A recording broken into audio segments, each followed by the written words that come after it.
इस वीडियो में हम यूपी पीसीएस का जो है यूपी पीसीएस का सी सेट देख रहे हैं। ठीक है, सी सेट 2020 का।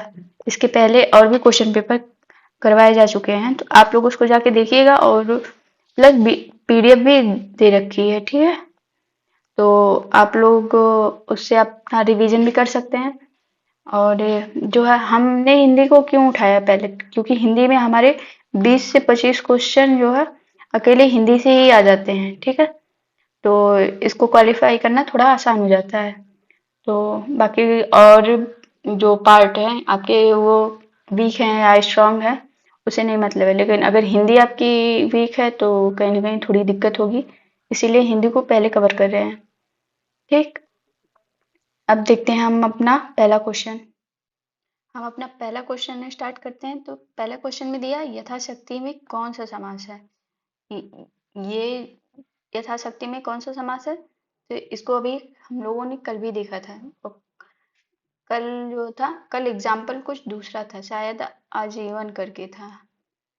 आजीवन करके था। ठीक है, आज देखिए क्या है। तो आज यथाशक्ति दिया हुआ है, तो इसमें क्या कर्मधारय होगा, बहुव्रीहि होगा, अव्ययी भाव होगा और दिग होगा। तो इसका राइट आंसर क्या होगा, इसका राइट आंसर ऑप्शन सी होगा, अव्ययी भाव होगा। ठीक है, और कल वाले क्वेश्चन में क्या था, तो उसमें आजीवन करके था। ठीक, ये देखिए शक्ति जो है, शक्ति मूल शब्द हो गया, लेकिन इसमें यथा लगा दिया, तो इसका अर्थ क्या हो जाएगा, मतलब शक्ति के अनुसार, शक्ति के, एक मिनट, शक्ति के अनुसार। ठीक है, और देखते हैं। अब बहुव्रीहि, बहुव्रीहि किसे कहते हैं, जब दो पद मिलता है, दो पद मिल करके मतलब कोई तीसरा अर्थ निकालते हैं, तो उसको बहुव्रीहि कहते हैं। ठीक है, जैसे एक स्वतंत्र पद मिल गया, फिर दूसरा मिल गया, दोनों मिल करके किसी तीसरे के बारे में बताते हैं। जैसे क्या हो जाएगा, जैसे हो जाएगा पीताम्बर। ठीक है, पीताम्बर मतलब पीला वस्त्र पहनने वाला, तो भगवान विष्णु को कहते हैं। ठीक, और अव्ययी भाव में, तो अव्ययी भाव का एग्जाम्पल तो दिया ही है। और द्विगु समास में क्या होता है, तो द्विगु समास में जो है पहला वर्ड जो है संख्यावाचक मिलता है आपको। जैसे क्या हो गया एग्जाम्पल, जैसे चौराहा। ठीक है, एक मिनट, चौराहा, चौराहा को क्या बोलते हैं, तो चार रास्तों का जो समूह होता है उसको चौराहा बोला जाता है। ठीक है, या सप्ताह, 7 दिनों का समूह, तो ये क्या हो जाएगा, ये सब द्विगु में चल जाएगा।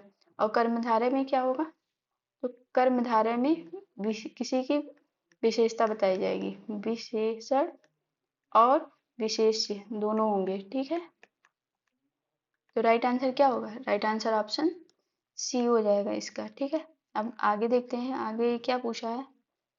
आगे पूछा है कि निम्नलिखित में से, एक मिनट, हाँ, दिया है कि निम्नलिखित में से काम के लिए कौन सा शब्द प्रयुक्त नहीं होता है। ठीक है, तो क्या होगा, कामना, कार्य, स्वभाव, इच्छा। तो इसका राइट आंसर क्या होगा, इसका राइट आंसर, एक मिनट, इसका राइट आंसर ऑप्शन सी जो है स्वभाव होगा। ठीक है, तो काम का मतलब कामना हो जाता है, कार्य हो जाता है और इच्छा भी होता है, लेकिन जो है स्वभाव ये नहीं होगा। ठीक, अब देखते हैं आगे क्या बोला है। जिजीविषा का अर्थ क्या है, अभी इसको हम लोगों ने पीछे वाले क्वेश्चन में किया था, पिछले वीडियो में। अब यहाँ पे बताइए, क्या जीतने की इच्छा, जीने की इच्छा, परोपकार की इच्छा या युद्ध की इच्छा। तो राइट आंसर क्या होगा, राइट आंसर इसका ऑप्शन बी हो जाएगा, जीने की इच्छा। ठीक है, जीने की इच्छा क्या कहलाती है, जिजीविषा कहलाती है।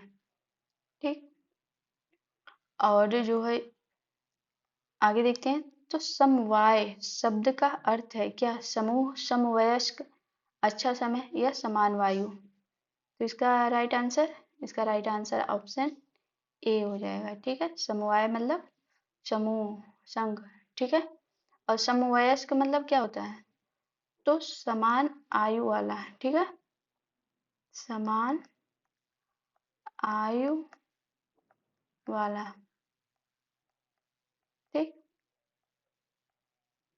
और समवायु तो ये खुद ही लिखा हुआ है, अच्छा समय, तो उसका भी मतलब समझ में आ रहा है। तो राइट आंसर ऑप्शन ए है। ठीक है। अब आते हैं फिफ्थ नंबर पे। दिया हुआ है कि पर्यायवाची सर्वनामों के विषय में दिए गए निम्नलिखित कथनों का कौन सा कथन सही नहीं है। ठीक है। तो पुरुषवाची सर्वनाम में पूछा है। तो पहला दिया कि वह का प्रयोग पुल्लिंग स्त्रीलिंग दोनों में हो सकता है। तो बात सही है, वह लड़की वह लड़का, बिल्कुल सही है। और फिर बी वाला दिया है, हमें उत्तम पुरुष कर्मकारक का बहुरूपीय बहुवचनीय रूप है। तो सही है। जैसे नॉर्मल बोलचाल की भाषा में मैं शब्द से ज्यादा यूज हम होता है।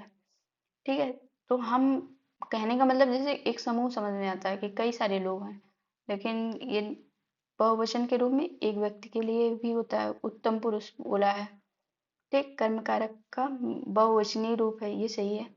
और फिर दिया संबंध कारक में मैं का सही रूप मेरे को होगा। तो ये मेरे को ऐसा कोई सर्वनाम होता नहीं है, ये तो नॉर्मल क्षेत्रीय बोली में आ जाता है कि मेरे को और तेरे को ये सब चलता है, बट ये गलत है।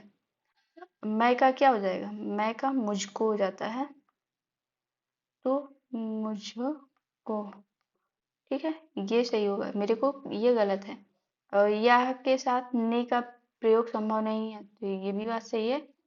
लेकिन इसमें पूछा क्या सही नहीं है, तो राइट आंसर क्या हो जाएगा, राइट आंसर हमारा सी हो जाएगा। ठीक। अब चलते हैं अगले वाले क्वेश्चन पे। अगला क्वेश्चन बोला है कि 6 नंबर पे निम्नलिखित हिंदी वर्डों में अयोगवाह कौन सा है। मतलब अयोगवाह वर्ड कौन सा है।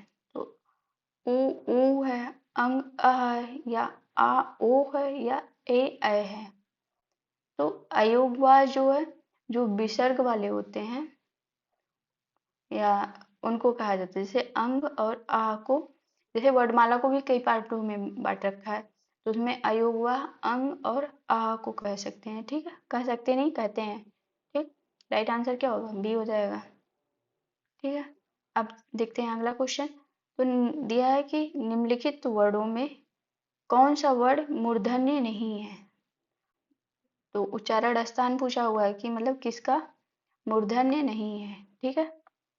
तो क्या देखिए, जा का है, ड का है, ठ का है, ता का है। तो देखिए बी और सी और डी ये सब ट वर्ग में आ गए। वर्णमाला आप लोग को अच्छे से याद होनी चाहिए, तभी ये होगा। तो ये सब टा वर्ग में आ जाएंगे। जो है टा वर्ड जो है टा वर्ग में आ जाएगा। ठीक। अब देखते हैं जा किस में जाएगा। तो जा इस वाले समूह से बाहर है, तो राइट आंसर क्या होगा, राइट आंसर ऑप्शन ए हो जाएगा, जा। और जा का क्या होगा, तो जा का तालव्य होगा। इसके पहले वाली वीडियो में बताया गया है कि उसमें पूछा कि कौन सा तालव्य नहीं है, तो उसमें का वर्ग आया था, मतलब का अलग था। तो तालव्य। ठीक है। और चा वर्ग जो भी आएगा वो सब तालव्य में जाएंगे। ठीक है। और टा वर्ग मूर्धन्य में जाएगा। और अगर का वर्ग पूछा जाए, मतलब का वर्ग में, तो का वर्ग कंठ के पास जाएगा। ठीक है। तो राइट आंसर क्या हो जाएगा, राइट आंसर ऑप्शन ए हो जाएगा। अब देखते हैं अगले क्वेश्चन पे। अगला क्वेश्चन दिया है कि 8 कनौजिया 9 चूल्हे, सॉरी 8वां में दिया 8 कनौजिया 9 चूल्हे। लोकोक्ति का अर्थ है अधिक व्यक्ति होने से काम बिगड़ना, अलगाव की स्थिति होना, खराब खाना बनाना, या आवश्यकता से अधिक सामान का होना। तो राइट आंसर क्या हो जाएगा, राइट आंसर ऑप्शन बी हो जाएगा। ठीक है। अलगाव की स्थिति होना मतलब अलग अलग होना, ठीक रहना। ठीक। अब आते हैं अगले क्वेश्चन पे, 9th नंबर पे। 9th पे क्या पूछा हुआ, ये देखिए पैसेज हर क्वेश्चन में पूछा गया है, मतलब सॉरी हर ईयर में पूछा गया है।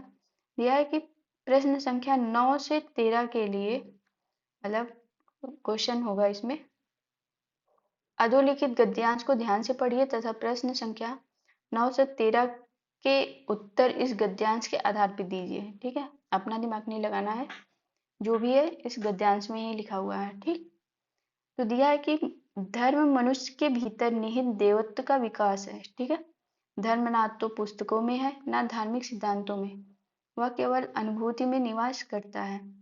धर्म अंधविश्वास नहीं है, धर्म अलौकिकता में नहीं है, वह जीवन का अत्यंत स्वाभाविक तत्व है। मनुष्य में पूर्णता की इच्छा है, अनंत जीवन की कामना है, ज्ञान और आनंद प्राप्त करने की चाह है। पूर्णता, ज्ञान और आनंद ये निचले स्तर पर नहीं है, उनकी खोज जीवन के उच्च स्तर पर की जानी चाहिए। जहाँ ऊंचा स्तर आता है वहीं धर्म का आरंभ होता है।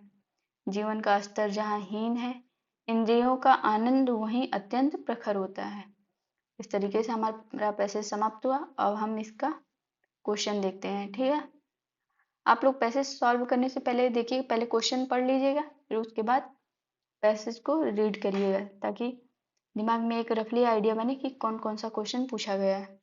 तो देखिए 9 नंबर के क्वेश्चन पे क्या आ रहा है कि धर्म मनुष्य में किसका विकास करता है, देवत्व का, प्रकृति का, व्यक्तित्व का या घमंड का।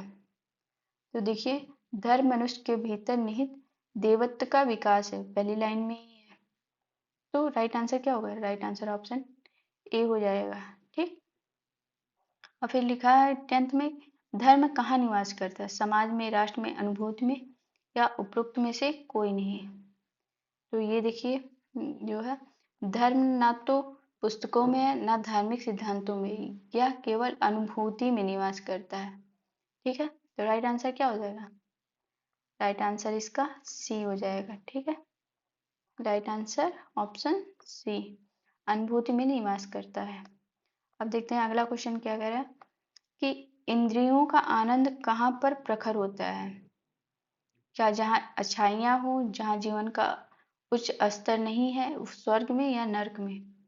तो यहाँ पे देखिए जीवन का स्तर जहाँ हीन है, इंद्रियों का आनंद वहीं अत्यंत प्रखर होता है। तो राइट आंसर क्या हो जाएगा, राइट आंसर जो है जहाँ अच्छाइयाँ नहीं, जहाँ, एक मिनट, इसका राइट आंसर क्या हो जाएगा, एक मिनट, एक सेकंड दीजिएगा, इसको मिटा देते हैं पहले। तो दिया है कि इंद्रियों का आनंद कहाँ प्रखर होता है, जहाँ जीवन का उच्च स्तर नहीं है। ठीक है, अब देखते हैं अगले क्वेश्चन पे, जीवन के उच्च स्तर पर पहुंचने के लिए किन तत्वों की आवश्यकता होती है, क्या पैसा, सुख और प्रेम, प्रेम और सद्भाव की भावना, पूर्णता, ज्ञान और आनंद का, इनमें से कोई नहीं। तो जीवन का उच्च स्तर के लिए देखिए पूर्णता, ज्ञान और आनंद ये निचले स्तर पर नहीं है, उनकी खोज के लिए जीवन के उच्च स्तर पर की जानी चाहिए। ठीक है, और जहाँ ऊंचा जहाँ ऊंचा स्तर आता है वहीं धर्म का आरंभ होता है। जीवन का स्तर जहाँ हीन है वहाँ इंद्रियों का आनंद वहीं अत्यंत प्रखर होता है। तो ये लाइन बता रही है पूर्णता, ज्ञान और आनंद, तो इसमें है कहीं पे, ऑप्शन सी में है। ठीक है, एक मिनट, ऑप्शन सी में है। अब देखते हैं अगला क्वेश्चन क्या है, उपयुक्त गद्यांश का उचित शीर्षक क्या हो सकता है, आपसी सद्भाव का स्वरूप, कर्म का स्वरूप, सुख का स्वरूप, धर्म का स्वरूप। तो राइट आंसर क्या होगा, राइट आंसर ये किसके बारे में बात किया गया है, तो ये धर्म की बात किया गया है। देखिए यहाँ पे धर्म है, यहाँ पे धार्मिक है, यहाँ पे धर्म है। जिस वर्ड की बार बार वो आवृत्ति आई हो, एक तरीके से वो शीर्षक पहचानने में मदद करता है। ठीक है, तो राइट आंसर क्या हो जाएगा, धर्म को हम लोगों ने कितनी बार देखा, 1, 2, 3, 4 बार। ठीक है, तो इसमें देखते हैं, इसमें कर्म की बात नहीं किया है, सुख की बात किया है, लेकिन थोड़ी सा धर्म की बात ज्यादा किया हुआ है। ठीक है, आगे देखते हैं क्या पूछा है। आगे दिया कि परिताप शब्द का सही अर्थ क्या है, जलन, ज्वाला, प्रमाण, संताप। राइट आंसर ऑप्शन डी संताप। संताप का मतलब क्या होता है? दुख या क्लेश। ठीक है, संताप मतलब दुख या क्लेश। ठीक। और प्रमाण का मतलब क्या होगा? तो प्रमाण का मतलब होता है किसी चीज को मतलब स्पष्ट रूप से कह देना या बोल देना। ज्वाला आग से जुड़ा हुआ है और जलन का ताप से है। ठीक है। अब 15 नंबर पे दिया, कभी ना कभी कौन सा क्रिया विशेषण है? यौगिक का मूल है, स्थानीय है। तो ये यौगिक है। ठीक है, क्योंकि ये दो वर्डों को से मिलकर बना है, जैसे कभी, फिर बीच में ना आ गया, फिर कभी। ठीक है, तो ये क्या हो जाएगा? ये यौगिक में चला जाएगा। राइट आंसर क्या होगा? राइट आंसर ऑप्शन ए हो जाएगा। ठीक, यौगिक में मूल रूप क्या है? तो जैसा मतलब जो वर्ड जैसा होता है वैसे ही रहता है, जैसे कल, आज। ठीक है, आगे देखते हैं। 16 नंबर पे दिया है कि निम्नलिखित में विपरीत स्वर है। ई है, ए है, ऊ है, ओ है। तो राइट आंसर क्या होगा? राइट आंसर ऑप्शन डी होगा। ठीक है, जो अब देखते हैं अगला क्या है। अगला दिया है कि निम्नलिखित में से कौन सा वाक्य विराम विरामादि चिन्ह की दृष्टि से शुद्ध है? क्रोध चाहे जैसा भी हो मनुष्य को दुर्बल बनाता है। ठीक, क्रोध चाहे जैसा भी हो मनुष्य को दुर्बल बनाता है। ठीक है, क्रोध चाहे जैसा भी हो मनुष्य को दुर्बल बनाता है। तो इसमें क्या है? इसमें राइट आंसर क्या होगा? ऑप्शन सी है। ठीक है, देखिए यहाँ पे ये मिस्टेक हुई है। चाहे जैसा भी हो, यहाँ पे पूर्ण विराम नहीं आएगा भाई, यहाँ पहले ही पूर्ण विराम दे दिया। तो राइट आंसर क्या होगा? राइट आंसर ऑप्शन सी हो जाएगा। ठीक है, अब देखते हैं जगत प्लस ईश जगदीश में कौन सी संधि है? राइट आंसर ऑप्शन सी है, व्यंजन संधि। जगत प्लस ईश, ता जो है अपने तीसरे वर्ड में कन्वर्ट हो जाएगा, तो दा में बदल जाएगा जी। ता था द। ठीक है, राइट आंसर ऑप्शन सी। ठीक है, 19 में बोला जिस मूल शब्द में विकार होने से क्रिया बनती हो उसे कहते हैं क्या? सर्वनाम, विशेषण, धातु या प्रत्यय। तो राइट आंसर क्या हो जाएगा? राइट आंसर ऑप्शन सी हो जाएगा, धातु। ठीक है, धातु में जब कोई कोई भी चीज जोड़ेंगे तो वो क्रिया बनती है। ठीक, आगे देते हैं।